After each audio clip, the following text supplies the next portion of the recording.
မင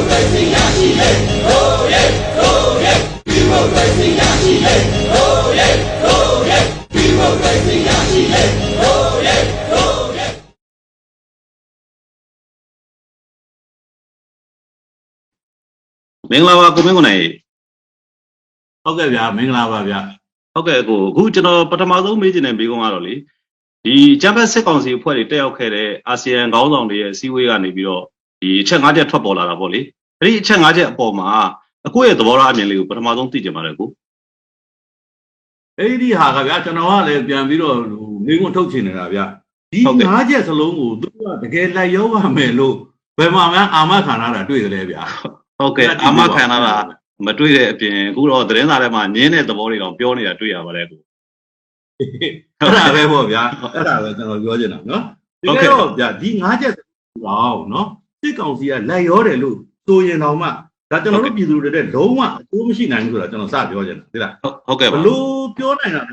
ာဒီအာဆီယံနဲ့ပတ်သက်ပြီးတော့ကျွန်တော်တို့မှာနှစ်ပေါင်းများစွာသင်ခန်းစာတွေရှိတယ်တမိုင်းအတွေ့အကြုံတွေရှိတယ်လေဗျာဒါနဲ့ကျွန်တော်တို့ပြောရမှာပေါ့နော်အခုကိစ္စလေအာဆီယံကကျွန်တော်တို့နိုင်ငံရေးကိုအပြေရှားချင်တာထက်သူဘာလို့ချင်တာလဲဆိုတော့သူလုပ်ရမယ့်အလုပ်ကိုဗျာနိုင်ငံတကာကဝိုင်းပြီးတော့တိုက်တွန်းတဲ့အခါကျတော့ तू ကဝစ်ကြည်တန်းကြည်လုပ်တာလို့ပဲပြောရမှာဗျာနော်ဒါတေချာတဲ့အချက်ဟုတ်ပြီဒီလိုပြောရတဲ့အတွက်ကျွန်တော်မှအခြေခံချက်တွေရှိပါတယ်ဟုတ်ကဲ့ညာချက်မှာကြည့်ဟုတ်ကဲ့အနိုင်အားလုံးနဲ့ဗျာအနိုင်ကြည့်ပြီးတော့အာဏာသိမ်းတာကို तू ကလုံးဝနှုတ်ဆက်ထားတယ်ဗျာအဲ့ဒီဘိုင်းကိုမတွေ့ရဘူးဗျာနော်ဟုတ်ကဲ့ပါနောက်ကျွန်တော်တို့ပြည်သူ900ကျော်ပေါ့ဒါဒီနေ့ထိကျွန်တော်တို့ပြောနေတာပေါ့နောက်နေ့ကြလို့ရှိရင်ဘယ်လောက်ထပ်ပြီးတော့တတ်အောင်မယ်ဆိုတာလည်းမသိဘူးဗျာနော်သိဘူးဟုတ်ကဲ့အဲ့လိုရေးဆက်ဆက်တက်ခံထားတဲ့အပေါ်မှာလူသားချင်းစာနာတဲ့အနေနဲ့ဝမ်းနေတဲ့စကားလုံးတော့မှသူတို့မဖော်ပြခဲ့ဘူးဒီအာဆီယံကနော်နောက်နံပါတ်3လူ3000ကျော်4000နီးပါးလောက်ဖမ်းဆီးခံထားတဲ့အပေါ်မှာလည်းပြန်လွတ်ပေးတဲ့ဆိုတဲ့အကြံပြုတောင်းဆိုချက်မျိုးကိုသူတို့မဖော်ပြခဲ့ဘူးဟုတ်ကဲ့ဗျာကျွန်တော်ပြောချင်တာဒီလိုပါဒီအခြေခံအချက်လေးတွေတော့မပါဘဲနဲ့ထွက်လာတဲ့ဒီအာဆီယံကြေညာချက်ကိုကျွန်တော်တို့မြန်မာပြည်သူတွေကဘာပြောစရာလိုသေးလဲဗျာဘာအကျိုးရှိမှာလဲဖြစ်ချင်းဒီစစ်ကောင်စီအတွက်ပဲအကျိုးရှိတာလို့ကျွန်တော်တို့သုံးသပ်ရမှာပေါ့ဗျာအဲ့တော့အခုပြောတဲ့ဒီအခြေခံချက်တွေကိုတချို့အာဆီယံနိုင်ငံတွေရဲ့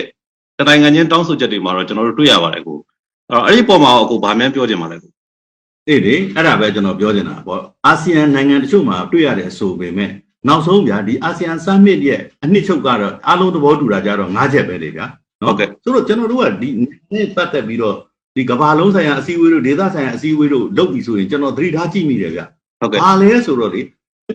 ေခုဖြစ်နေတာကသူတို့စပွဲဝိုင်းမို့ရောက်လာတဲ့ပြဿနာပေါ့နော်ကျွန်တော်တို့စီမှာလူတွေရာထောင်ချီပြီးတော့ဖမ်းဆီးနှိပ်စက်အသက်ဖြတ်ခံနေရတဲ့ပြဿနာကနောက်တန်းရောက်သွားပြီးတော့သူတို့ဘုံသဘောတူညီချက်ရဖို့ကအဓိကဖြစ်နေတယ်ဗျာ consensus ရရေးကအဓိကအဲ့တော့ကျွန်တော်တို့ကပဲပြန်ပြီးဆုတောင်းပေးရမလို့ဖြစ်နေတယ်သူတို့ဘုံသဘောတူညီချက်ရပါများဆိုပြီးတော့အဲ့ဒီလိုကြီးဖြစ်နေတာဗျဆိုတော့ကျွန်တော်တို့ကဒီအစည်းအဝေးချက်တွေချတဲ့နေ့တွေဆိုရင်ပြန်သတိထားကြည့်လိုက်ဘာတွေဖြစ်တတ်လဲဆိုတာဒီကောင်စီကပို့ပြီးတော့တတ်လာပို့ပြီးတော့ဖိနှိပ်တယ်ဗျာပို့ပြီးတော့ဖမ်းဆီးတယ်ဗျာဆိုတော့မြန်မာနိုင်ငံသားတွေကသူတို့အစည်းအဝေးတွေလုပ်တော့မယ်ဆိုရင်ကြောတော်မှချမ်းလာတယ်လို့ကျွန်တော်တို့ခံစားရတာဗောဗျာနော်ဟုတ်ကဲ့ပါဒါကောင်းပြီကျွန်တော်တို့ချုံပြောမယ်ဒီဥစ္စာကိုအားလုံးသဘောတူညီချက်ဆိုတဲ့ဒီ consensus ကအလုံးမဖြစ်တော့လို့ကျွန်တော်တို့ဘာတွေလျှောက်လုပ်ကြရလဲဆိုတော့ bilateral ခေါ်တဲ့နော်တူဦးချင်းတစ်ဖွဲ့ချင်းတစ်နိုင်ငံချင်းလက်ဆွေးနေရတယ်ဆိုတာတွေဖြစ်လာတာဗျနောက်ပုံမူနာကအာဆီယံဆိုတာအင်အားရှိအောင်ပေါင်းစည်းထားတာဗျအဲ့ဒီအနှစ်သာရပြတ်သွားပြီဆိုတာကျွန်တော်ပြောပြဒါကိုသူတို့ပြန်သုံးသပ်ရမယ်အခုတော့ဗျကျွန်တော်တို့အဖြစ်ကဘာနဲ့တူနေလဲဆိုတော့ရေနစ်တဲ့လူကိုကယ်ဆယ်ရေးလုပ်တာကယ်ဆယ်ရေးအတွက်အထူးအစည်းအဝေးလုပ်တယ်အဲ့ဒီအစည်းအဝေးဆုံးဖြတ်ချက်ကအားလုံးသဘောတူဖို့ချရမယ်ဆိုရင်တော့ရေနစ်တဲ့လူက2ဘွား3ဘွားလောက်သေပြီဗျနမူနာကိုပြောပါတယ်ဗျသိနေကိုဟုတ်ပါတယ်ကိုဟုတ်ပါတယ်အဲ့တော့ကိုအာဆီယံရဲ့ထုတ်ပြန်ချက်ထဲမှာတော့လေကျွန်တော်တို့ဒီ၅ချက်ထဲမှာအချက်နံပါတ်4ပေါ့ကွာအဲ့ဒီမှာတော့လူသားချင်းစာနာထောက်ထားမှုအကူအညီတွေပေးရမယ်ဆိုတဲ့အချက်လည်းပါလာကျွန်တော်တို့တွေ့ရတာပေါ့အဲ့တော့စစ်ကောင်စီတပ်တွေကကိုလည်းသိတဲ့အတိုင်းပဲအခုချိန်မှာတော့ပြည်သူလူထုရဲ့ပိုင်ဆိုင်မှုတွေကိုပိုးစိုးလူရက်တဲ့အချိန်မျိုးမှာသူတို့ရဲ့ကူညီထောက်ပံ့မှုတွေကဒီအာဆီယံရဲ့ကူညီထောက်ပံ့မှုတွေကပေါ့လေဒီပြည်သူလူထုဘဝအတွက်ကောင်းမွန်တဲ့အကျိုးသက်ရောက်မှုတွေဖြစ်လာနိုင်မယ်လို့ကိုထင်လားဗျဟုတ်ပြီဗျဒီအချက်ကတော့ကျွန်တော်တို့ပြည်သူတွေအကျိုးရှိသလိုလိုနဲ့နော်တကယ်အကျိုးရှိမှာဘယ်သူလဲဆိုတော့ကြည့်မယ်ကျွန်တော်မေးစရာရှိတာဘာလဲဒီပြည်သူတွေကိုပေးမယ်ဆိုတဲ့အကူအညီတွေကိုပြည်တွင်းမှာဘယ်သူကစီမံခန့်ခွဲမှာလဲနော်ဘယ်သူကစည်းရင်းစရာတွေကိုဘယ်စည်းရင်းစရာတွေကိုအခြေခံပြီးသုံးမှာလဲတော့ရှင်းတယ်လေစစ်ကောင်စီကသူခန့်ထားတဲ့ရန်တရားတွေမပါဘဲနဲ့ခင်ဗျဒီလုပ်ငန်းတွေကိုဘယ်အကောင့်တွေပေါ်ဝင်ပေးမလဲ သူတို့စီမံခန့်ခွဲမှုလက်ခံလိုက်တာနဲ့ဗာဖြစ်လေအာဆီယံကသူတို့အတိမပြုပြီးတော့ပူပေါင်းဆောင်ရင်းနေပါပြီဆိုပြီးတော့ဒါအကြီးအကျယ်ကြီးဒါဟိုဟိတ်လုံးထုတ်တော့မှာပေါ့ဗျာနော်ဟုတ်ကဲ့ပါဆိုတော့ကစစ်ကောင်စီအသက်ဆက်ဖို့တဲ့ရိတ်ခါတွေသူအရင်ယူမှာပဲလေဒါကတော့ခင်ဗျလူတိုင်းသိပြီးသားကိစ္စကြီးတွေဟုတ်ပါပြီးတော့မှဒီအထောက်အကူပြုပစ္စည်းတွေကိုဘယ်နေရာမှာထပ်သုံးမလဲဆိုတော့ CDM ဝန်ထမ်းနဲ့ non CDM ပေါ့အဲ့ဒီကြားထဲမှာသွေးခွဲတဲ့လက်နဲ့ဖြစ်လာမှာပဲဆိုတော့ဒီအစီအစဉ်ကိုကျွန်တော်တို့ကလက်မခံဘူးလို့ပြီးရင်ဒါပြည်သူတွေဒုက္ခရောက်နေပေမဲ့အကူအညီကိုညှင်းပယ်တယ်ဆိုပြီးတော့ဖြစ်လာမယ်ပြည်သူနဲ့ထိတ်တိုက်တွေ့သွားလိမ့်မယ်သူတို့ကလည်း propaganda လုပ်မှာပဲဒါဟာထောင်ချောက်တစ်ခုလိုပဲတော်တော်ကိုပညာသားပါတယ်ဗျအဲ့တော့ဒီအချိန်မှာလေပြည်သူတွေအတွက်လိုအပ်နေတာကဘာလဲဆိုတော့ humanitarian aid တို့ဆိုတာအထက်ရုပ်ဝတ္ထုပစ္စည်းတွေအထက်ကိုလေအရေးကြီးနေတာကျွန်တော်တို့က humanitarian political aid ကနော်လူသားချင်းစာနာတဲ့နိုင်ငံရေးဆိုင်ရာဒီအထောက်အပံ့တွေဗျအဲ့ဒါကအရေးကြီးဆုံးပဲဗျဟုတ်ပါတယ်ဒါဒီစကလုံးကဗျအသိဖြစ်ချင်းဖြစ်မယ်ဗျဒါပေမဲ့လို့လိုအပ်တယ်ဗျကျွန်တော်တို့ကရုပ်ဝတ္ထုတွေကြီးပဲစဉ်းစားလို့မလုံလောက်ဘူးဆိုတာကိုပြောတာပါဟုတ်ကဲ့ပါနိုင်ငံရေးပြဿနာတကယ်ငါလို့ရှိရင်ဒီစားနဲ့ရိတ်ခါပြဿနာဆိုတာဗျကျွဲကူးရေပါပေါ့ဗျာဖြည့်ရှင်းပြီးသားကြီးပါဟုတ်ပါတယ်အာဆီယံခက်တာသူတို့အတိုင်းပဲဒါကသူတို့မဖတ်တတ်တဲ့ဘာသာစကားတစ်ခုလိုဖြစ်နေတယ်ဗျဒါပါပဲဟုတ်ကဲ့ပါဟုတ်ကဲ့ပါအခုအဲ့တော့ကျွန်တော်တို့တစ်ချက်စဉ်းစားစရာရှိတာကလေဒီအချိန်မှာအာဆီယံအနေနဲ့ဒီစစ်ကောင်စီကိုအပျော့ပြောင်းဆုံးအငြင်းသာဆုံးပြီးပြူကနေချင်းကပ်နေတယ်လို့ရောသုံးသပ်လို့ရနိုင်မလားကျွန်တော်တို့စဉ်းစားကြည့်မယ်ဒီဗျဒီလိုနော်ကျွန်တော်တို့ကုလသမဂ္ဂကဒီလုံခြုံရေးကောင်စီဆိုတာအင်အားအကြီးဆုံးအဖွဲ့အစည်းနော်ကမ္ဘာမှာဒါကအာဏာအပြင်းဆုံးအဖွဲ့အစည်းပေါ့နော်ဟုတ်ကဲ့အဲ့ဒါတောင်းဆိုချက်တွေမှာတော့မှဖန်ဆီးခံထားတဲ့ခေါင်းဆောင်တွေနဲ့တကွာပေါ့နော်နိုင်ငံရေးကျင်းသားတွေကိုပြန်လွှတ်ပေးလို့ပါတယ်ဗျာဟုတ်ပါတယ်ပါတယ်တာတော်မှကျွန်တော်တို့ဒီနေ့ထိတယောက်မှမလွတ်ဘူးဗျာဒီနော်လူရင်းတွေကနော်ဟုတ်ကဲ့ဆိုအာဆီယံကပြော့ဖတ်တောင်းဆိုမှုလောက်ကိုသူတို့လိုက်ရောစရာရှိမလားဒါကျွန်တော်ပြောချင်တာလေနော်တကယ်တမ်းပေါ့နော်ဟုတ်တော့သူတို့ရဲ့နီးပြူဟာကနော်ဓမ္မပြည်သူတွေဘာတွေရနိုင်မလဲကျွန်တော်ကြည့်မယ်ကျွန်တော်ပြောမယ်ဗျာနမူနာနှစ်ချက်ပဲကျွန်တော်ပြောမယ်ဗျာများမတောင်းသေးဘူးနံပါတ်1ကျွန်တော်တို့ပြည်သူတွေငြိမ်းချမ်းစွာဆန္ဒပြခွင့်ပေါ့နော်အကြမ်းဖက်ပြီးတော့မဖြိုခွင်းနဲ့ဒါကိုပြောချင်တာပြီးတော့နံပါတ်2သတင်းပြားတွေအင်တာနက်တွေကိုလွတ်လွတ်လပ်လပ်ပြန်သုံးခွင့်အဲ့ဒီနှစ်ချက်ကိုပဲရမလားမေးကြည့်လိုက်နော်ဒါကျွန်တော်ကနီးပြူဟာရအဲ့ဒါဆိုလေးလေးနဲ့ကျွန်တော်တို့ကအတိမတ်ပြုမယ်ဒီအချက်ကိုဒီလိုမှမဟုတ်ပဲနဲ့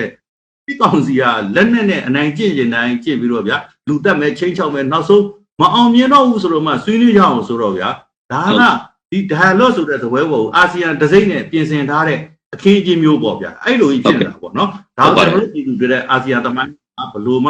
ှလှမှာမဟုတ်ဘူးဆိုတော့ကျွန်တော်တို့လက်နဲ့ရှိတဲ့သူတွေကလက်နဲ့မဲတဲ့သူတွေပေါ့လှုပ်ချင်တာလှုပ်နောက်ဆုံးအခြေအနေမကောင်းဘူးဆိုမှdialogue မယ်ဆိုတဲ့အစင်လာဆိုကြီးပေါ့ဗျာနော်ခေပေါက်ပေးတာမျိုးက21ရာစုမှာတော့မရှိသင့်တော့ပါဘူးဟုတ်ပါအဲ့တော့အခုတခုမေးချင်သေးတယ်ကိုဒီကျွန်တော်တို့မြန်မာပြည်သူအများစုကတော့ဒီအာဆီယံရဲ့ထုတ်ပြန်တဲ့၅ချက်ထွက်ပေါ်လာတဲ့အပေါ်မှာဒါအများစုကတော့မကျေနပ်ကြဘူးဟိုဘာမှထူးကြတယ်လို့လည်းမခံစားဘူးပေါ့လေအကိုလည်းရှေ့မှာပြောခဲ့တယ်ဒါပေမဲ့အာဆီယံကနေအလုပ်ဖြစ်နိုင်တယ်လို့ထင်နေတဲ့လူတွေလည်းရှိတယ်ကိုအဲ့ဒီလူတွေကိုရောကိုဗာမှန်းပြောချင်တယ်ကိုဒီလိုဗျာကျွန်တော်တို့ကပြဿနာတစ်ခုကိုနော်ဟိုပေါ့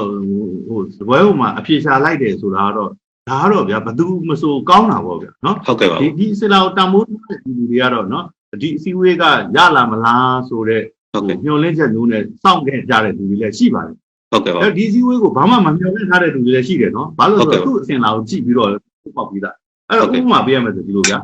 အခုအာဆီယံကနေပြီးတော့ကျွန်တော်တို့လောက်ရလိုက်လဲဆိုတော့လေအဲ့ဒီထိပ်သီးအစည်းအဝေးကနေပြီးတော့၅ပြားဘိုးလောက်ရလိုက်တယ်လို့ကျွန်တော်ကပြောမယ်ဟုတ်ကဲ့ခင်ဗျားလိုက်စဉ်းစားကြည့်ပေါ့ဗျာကျွန်တော်ဟုတ်ကဲ့ပါဘာဖြစ်လို့လဲပွဲမစခင်တုန်းကတိတ်မျောလင့်ထားတယ်တိုတီးမဟုတ်သူတို့ရဲ့ဝါဒဖြန့်ခံထားတဲ့အတိုင်းပါဗျာတရားဘိုးရမယ်လို့တွေးထားတဲ့သူတို့ကတော့ငါးပြားပဲရလိုက်တော့ငါးပြားဘိုးတော့ဆုံးရှုံးတယ်လို့သူခံစားရမှာဗောဗျာနော်ဟုတ်ပါတယ်စတွေကတပြားမှရမှာမဟုတ်ဘူးသဘောပေါက်ထားတဲ့လူတွေအတွက်ကြတော့ငါးပြားလောက်တော့မြတ်သားလို့သူပြောချင်ပြောမှာဒါပါပဲကျွန်တော်သူလုံးစရာအလုပ်ကိုကိုလောက်ရမှာပါပဲဒါပါပဲဗျနော်ဟုတ်ကဲ့ပါကိုဟုတ်ကဲ့ပါအဲ့တော့ကိုကျွန်တော်တို့တော်တော်လေးလဲပြည့်စုံလို့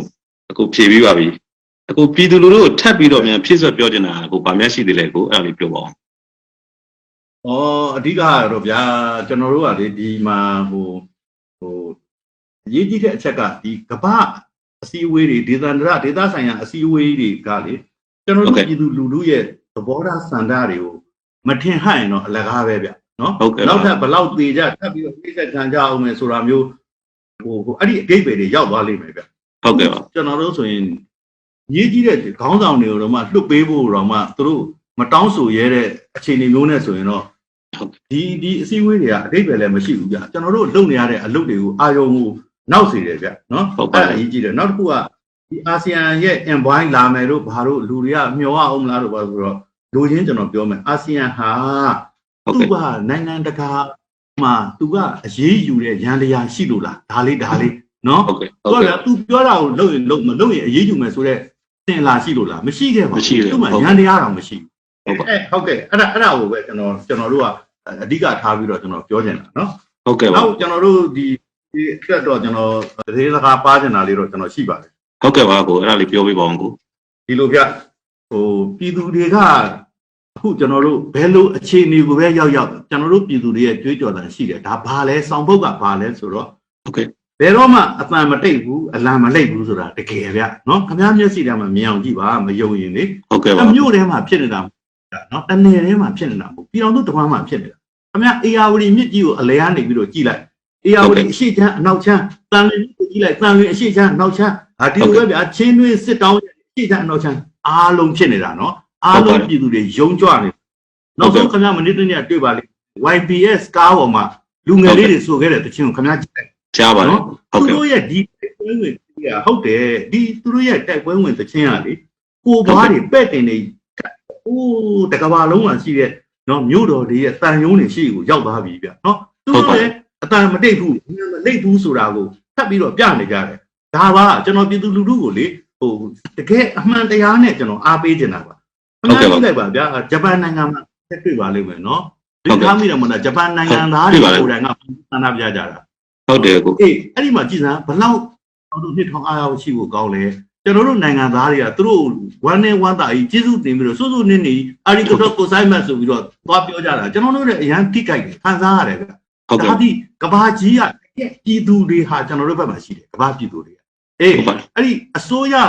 ကိုစီကအဲ့ဒီပြည်သူတွေသဘောထားအတိုင်းကျွန်တော်တို့ကိုအကောင့်ထဲပေါ်ပေးနိုင်တဲ့နေရာကျွန်တော်တို့ကပွဲသိမ်းပြီဟုတ်ကဲ့ဒါပေမဲ့လက်ကတော့ကြည့်တယ်ကျွန်တော်တို့ကြည့်တတ်မှာပဲရတယ်ခင်ဗျာကျွန်တော်ကြည့်နေတယ်ဗျာဟိုမှာနော်ဝေးနိုင်ငံငါကလေးလေးတွေနော်ကလေးလေးတွေဘူလာနန်းကလေးတွေကအစဒီမြန်မာနိုင်ငံအရေးအတွက်သူတို့ဈေးရောက်တော့နော်လှုပ်ရှားပြတာတွေဒါတွေကိုကြည့်ပါဗျာဟိုတလောလေးရဆိုရင်တွေ့လားဦးလေးတယောက်ဗျာသူဖဏတ်ပြတ်သွားတာဖဏတ်တစ်ဖက်ကိုပြတ်သွားတဲ့ဖဏတ်ကိုခါးချားမှာထိုးပြီးလူငယ်တွေနဲ့အတူအဲ့ဒီ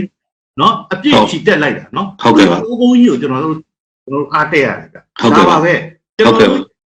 တော်လှန်တုတ်ပြမှုကနေရာတိုင်းမှာရှိနေတယ်နော်ကျေးလက်တွေအထိရွာလုံးကျွတ်တော်လိုင်းသမားတွေဖြစ်ကုန်ပြီဒီတော့အောင်ဝဲအထိရောက်အောင်သွားမှာကျွန်တော်တို့တေချာသွားပြီတန်း90ကျော်ကိုဗျာဘယ်သူကရှင်နိုင်မှာလဲဒါပါပဲဗျာဟုတ်ပါတယ်ဟုတ်ကိုကျေးဇူးတင်ပါတယ်ကိုအခုလို PPTV ကိုချိန်ပေးပြီးတော့ဖြေချပေးတဲ့အတွက်ကျေးဇူးအများကြီးတင်ပါတယ်ကိုရေးတော့ပေါ့အောင်မယ်ကို